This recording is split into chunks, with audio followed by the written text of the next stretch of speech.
ಬಯಲಿನಲ್ಲಿ ಬಯಲಾದವರು ಬಿಜಾಪುರದ ಶ್ರೀ ಸಿದ್ದೇಶ್ವರ ಅಜ್ಜನವರು.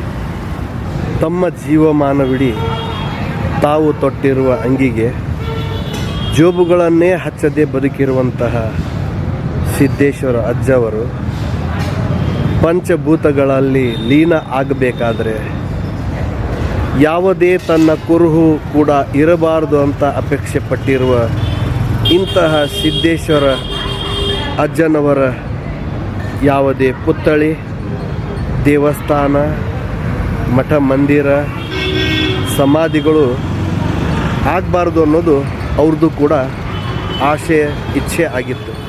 ಆದರೆ ಅಜ್ಜನವರ ಹೆಸರಿನಲ್ಲಿ ಅನ್ನ ಸಂತರ್ಪಣೆ ಮಾಡ್ತಿರಬಹುದು ಸರಿ, ಬಡಬಗ್ಗರಿಗೆ ಬಲ್ಲಿಗರಿಗೆ ಬಟ್ಟೆ ಕೊಡೋದು ಸರಿ, ನಿರಾಶ್ರಿತರಿಗೆ ಆಶ್ರಯ ಕೊಡೋದು ಸರಿ,